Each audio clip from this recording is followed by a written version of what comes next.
मी 12वी सायन्स विज्ञान या शाखेमध्ये शिकत आहे. तर माझ्या या कथेचे शीर्षक आहे 3 गुणवान राजकुमार आणि एक प्रश्न. एक काळी समृद्ध राज्यामध्ये 3 गुणवान राजकुमार होते. ते तिघेही शूर होते, सुंदर, गुणवान, आज्ञाकारक, मोठ्याबद्दल आदर, समवयस्कांबरोबर मैत्रीपूर्ण आणि मिळावू स्वभाव आणि लहानाबरोबर प्रेमळ स्वभाव असा होता. गुरुने आणि आता त्यांनी त्यांच्या शिक्षणासाठी त्यांच्या वडिलांचा आशीर्वाद घेऊन एका महान गुरुकडे पाठवले. ते तिघेही वडिलांचा आशीर्वाद घेऊन गुरुकडे निघाले. गुरुने त्या तिन्ही राजकुमारांचे स्वागत केले. राजकुमाराने गुरुंचे आशीर्वाद घेऊन शिक्षणामध्ये सुरुवात केली. त्या गुरुला एक मुलगी होती, अत्यंत सुंदर, सौम्य, कोमल, समजूतदार, आकर्षक आणि जरासा तिचा गोलका स्वभाव होता. जेव्हा ते तिन्ही राजकुमारांना पहिल्यांदाच पाहिले तेव्हा ते तिच्या प्रेमात पडले होते. नंतर त्यांच्यामध्ये संवाद वाढू लागला. त्या मुलीलाही त्या मुलांचे स्वभाव आवडू लागले. पहिल्या राजकुमाराचा स्वभावाचा समंजस होता, दुसरा राजकुमार धाडसी वृत्तीचा होता आणि तिसरा राजकुमार म्हणजे आशावादी स्वभावाचा. या तिन्ही मुलावर तिला प्रेम झाले. मग तिघांनी त्या मुलीला प्रेमाची कबुली दिली. ही गोष्ट त्या तिन्ही राजकुमाराला कळाली की तिघेही तिच्यावर प्रेम करतात म्हणून. आणि ती मुलगीही त्यांच्यावर प्रेम करते म्हणून.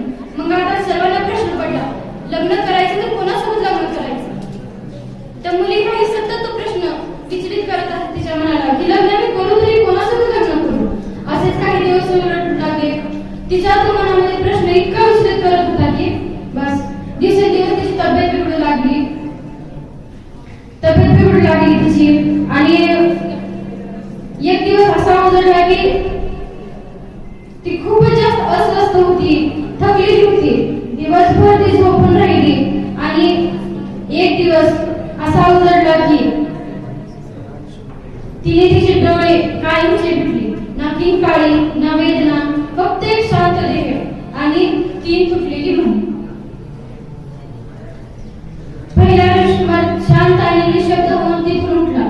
त्या मुलीच्या देहापासून तिघेही मुलीच्या देहाजवळ आले. पहिला राजकुमार शांत आणि निशब्द होऊन तो तिथून उठला आणि एका झाडाखाली जाऊन बसला आणि फक्त तिच्याच विचारामध्ये मग्न झाला. दुसरा राजकुमार आवाजात उठला नाही आणि म्हणला, नाही, मी तिला परत आणणारच. काही झालं तरी मी तिला परत आणणार. आणि असं म्हणून तो तिला जिवंत करण्यासाठी भटकंती करू लागला. तिसरा राजकुमार म्हणजे आशावादी होता. तिच्या देहाजवळ बसून राहिला. ती नक्की परत येईल या आशेने ही आशा लावून तो बसला होता. तिचे अंत्यसंस्कार झाले. तिसरा राजकुमार तिच्या हाडांचे रक्षण करत असत, स्वच्छ ठेवत असे. त्या दुसऱ्या राजकुमाराला भटकंती करत असलेला एक साधू भेटला. त्या साधूला मेलेली व्यक्ती पुन्हा जिवंत करायला फक्त एक अट होती की जी व्यक्ती मेलेली आहे त्या व्यक्तीची हाडे नीट असली पाहिजेत आणि सुरक्षित असली पाहिजेत. त्या दुसऱ्या राजकुमार आणि साधू दोघेही त्या आश्रमाकडे निघाले. त्या तिसऱ्या राजकुमारी तिचे हाडे जपून ठेवले होते. त्या साधूने त्या मुलीला पुन्हा जिवंत केले. पुन्हा तोच प्रश्न, लग्न करायचं तर नक्की कोणासोबत करायचं? तिन्ही राजकुमार एका ठिकाणी आले. सगळा आश्रम शांत होता. ती मुलगी पुन्हा जिवंत झाली. सगळीकडे आनंदाचे, उत्साहाचे वातावरण पसरले होते. पुन्हा तोच प्रश्न पडला, पुन्हा तेच कोडे. ते सोडवायचं कसं? त्या प्रश्नाचं उत्तर जरी कोणतं? लग्न करायचं तर कोणासोबत करायचं? त्या साधूने तिला प्रश्न विचारला की लग्न करणार तर कोणासोबत? तू लग्न कोणासोबत करशील? ते तिघेही तिथे उपस्थित होते. आता तुम्ही सांगा, ती मुलगी कोणासोबत लग्न करणार?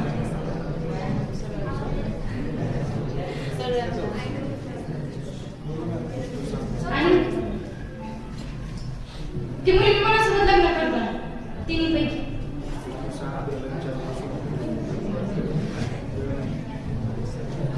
तर ती मुलगी त्या पहिल्या राजकुमारासोबत लग्न करते, कारण त्याने तिला मिळवण्याचा प्रयत्न केला नाही.